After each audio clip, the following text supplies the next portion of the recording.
আসসালামু আলাইকুম। অনেক বছর পর ডলারের বিপরীতে টাকার মান বাড়ছে। প্রধান উপদেষ্টা ডক্টর মোহাম্মদ ইউনূস বলেছেন, অন্তর্বর্তীকালীন সরকারের প্রতি প্রবাসীদের অসীম আস্থার ফলে মুদ্রা বাজারেরও স্থিতিশীলতা ফিরে এসেছে। গত অর্থবছর ব্যাংকিং চ্যানেল রেকর্ড ৩,০৩৩ কোটি ডলার প্রবাসী আয় দেশে এসেছে। রপ্তানি আয় প্রায় ৯% প্রবৃদ্ধি হয়েছে।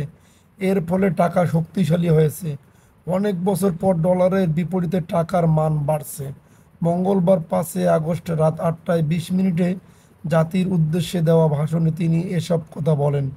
তিনি বলেন, গত ১১ মাসে বৈদেশিক পাওনাদারের পাওনার শোধ ও আসল বাবদ $৪ মিলিয়ন বা ৪০০ কোটি ডলার অর্থ পরিশোধ করা হয়েছে, যা এ যাবৎকালের সর্বোচ্চ।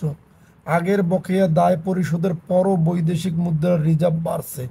আগামীতে এ ধারা বজায় থাকবে বলে আমরা আশা করি। তিনি আরও বলেন, মূল্যস্ফীতির নিয়ন্ত্রণ ছিল আমাদের জন্য সবচাইতে বড় চ্যালেঞ্জ। ভঙ্গুর অর্থনীতি ও বন্যার কারণে খাদ্য মূল্যস্ফীতি হয়েছিল প্রায় 14%। এখন সেটা অর্ধেকে নেমে এসেছে। আমরা আশা করছি ডিসেম্বরের মধ্যে এটি 6% নেমে আসবে।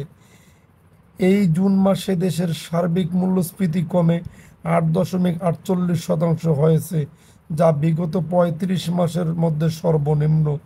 এ নিয়ে 4 মাস ধরে সার্বিক মূল্যস্ফীতি নয় কমেছে। এর আগে অধ্যাপক মোহাম্মদ ইউনূস আজ বিকেলে 5টায় জুলাই ঘোষণাপত্র পাঠ করেন।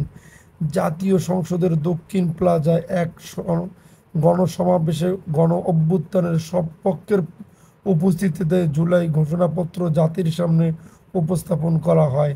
উল্লেখ্য, ছাত্র জনতার প্রবল আন্দোলনে গত 5 আগস্ট প্রধানমন্ত্রীর পদ ছেড়ে ভারতে চলে যান শেখ হাসিনা।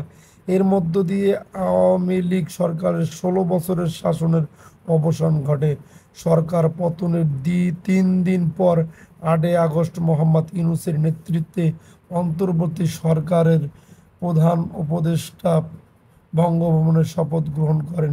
সেদিনই জাতির উদ্দেশ্যে প্রধান ভাষণ দেন প্রধান উপদেষ্টা ইউনূস। যদি আপনাদের ভিডিওটি ভালো লেগে থাকে তাহলে অবশ্যই আমাদের চ্যানেলটি সাবস্ক্রাইব করে পাশে থাকা বেল বাটনটি অন করে রাখবেন পরবর্তী ভিডিওর জন্য।